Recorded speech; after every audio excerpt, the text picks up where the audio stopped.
today. Really appreciate it. It's very nice to see everybody. But I also want to thank those that made this possible. There was a lot of work in putting this together. And so, Mary, you did a heck of a job.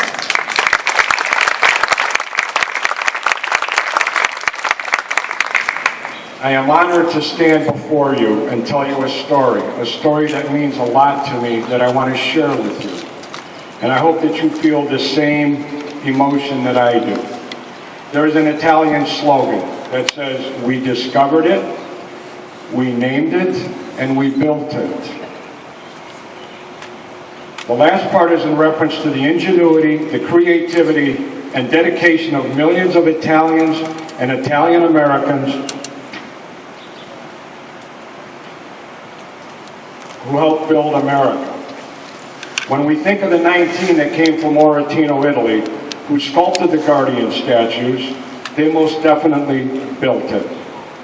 Did the 19 ever think that they would have a day in their honor, put Oratino, Italy on the map for all to see? As they mentioned, I am president of the Unione Fratellanza Moradanese. Did I say that right?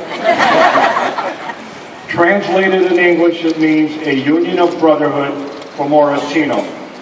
The club has male and female members. We are 98 years old, soon to be 99 in August. And to be a member, you're either from Oratino or have to have descendants directly from Oratino. As mentioned, all 19 who sculpted those Guardian statues came from Oratino, but they were also members of the Oratinese Club. At this time, it is my honor to name all 19. Antonio Chiocchio, Carmen Chiocchio, Gennaro Chiocchio, Frank Ciapullo, Louis Cirelli, Anthony Fatica, Celestino Fatica, Fiorangelo Fatica, Gennaro Fatica, Pasquale Fatica, Sam Gentili, Charles Ifelis, Frank Leonardi, Domenico Antonio Mastrangelo, Cosimo Pallanti, Celestino Petty, Peter Salvadore, Albert Turabasso, Henry Turabasso. Can we get a round of applause for those 19 people?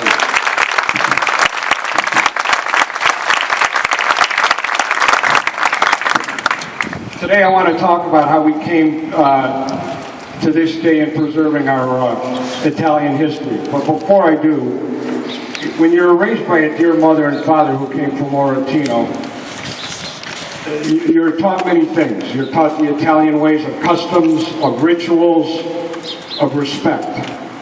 And when speaking of respect, I was taught at a young age that my godfather, Delfino Mastrangelo, known to you as Del, would be called Padin. Now, if you Google the word godfather and translate it into Italian, it's padrino. But you got to understand that there are 30 different dialects of the Italian language in Italy. So I'm going to stick to Padin. Look, I've barely spoken and you're already learning stuff. My Padin was best man when my dear parents got married. He was cousin on my mother's side. I was very close to my Padin. You could probably say we had a brother-brother relationship or even an uncle-nephew relationship. From the time I can remember, from a young kid to the time that he passed, I always called him Padin. My Padin was the son of Domenico Antonio Mastrangelo, who was one of the 19 sculptors, and who was pictured by himself working on one of the Guardian statues. It would be my Padin who would bring the story of these 19 sculptors to the forefront. It was he who would educate us on preserving the pieces of Italian history. He submitted a written history that would include the names of all 19 sculptors and the sculpting tools to the then Little Italy Museum here in Little Italy. I lived and worked in many places throughout the country, but every time I came home, I'd go pick up my padine, we'd come down here and have lunch, and then we'd go get some spumoni.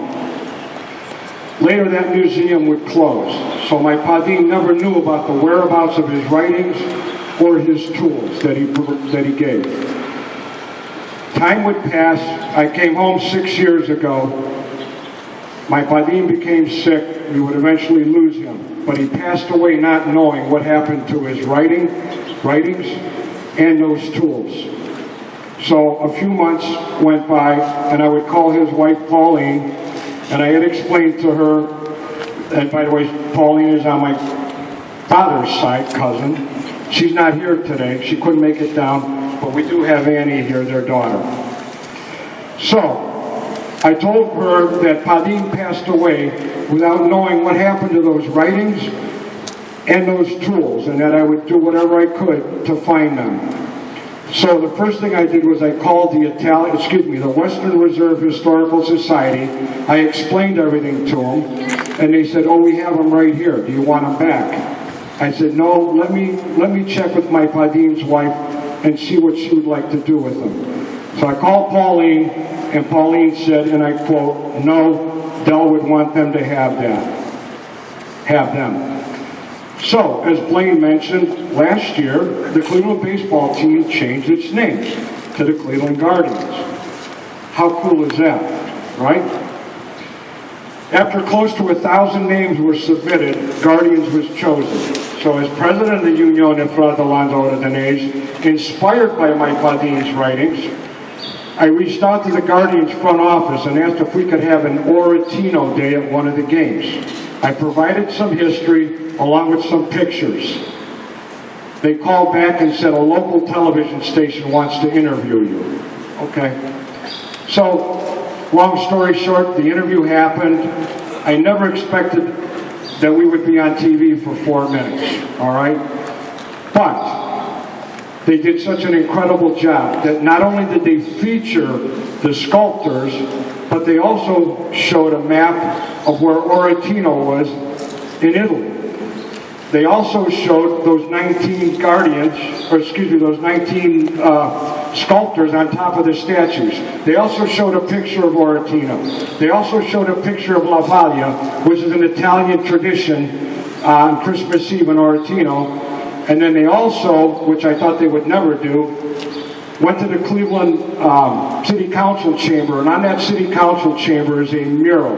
And on both sides of that mural, it explains what Cleveland is all about. So they tied in what the Guardians stand for with what's on that mural. So the interview was aired on television for the Guardians home opener and was televised all day, like every hour. This cell phone went off like a slot machine in Vegas, all right? They showed it again for the half a day the next day. The television station received great reviews. The comments that I received I never knew. Nobody knew about the story. So in that interview, I said 4 words that pretty much resonated with people. If you educate yourself. This does not happen if it weren't for being educated on the Guardian statues by my Padine. Do you think my Padine, a school teacher, taught his pupil the correct way? Yes, he was my teacher in high school. So yes, we honor the 19th today, but I wanted to make sure that my Padine received the credit for preserving this Italian history, for preserving this part of Cleveland history. Without his writings and donation of those sculpting tools, there is not today. In closing, the last paragraph of my Padine's writings on the history behind the Guardian statues reads, Oratino has a heritage of skilled artisans. These sculptors are a testimony to that heritage of which all Oratanesi should be proud. May we never forget the contributions of these men. Padine?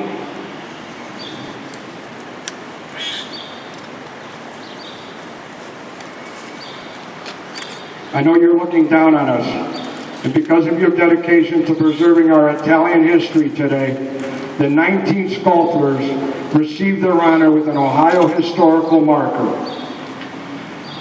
It is the very first bilingual Ohio historical marker placed in the state of Ohio. As I mentioned, I wanted to share this story as it has meaning and it is educating. On behalf of the Oratino community, the Oratonese community, I want to thank the 19 sculptors that came from Oratino and my godfather. Ti saluto.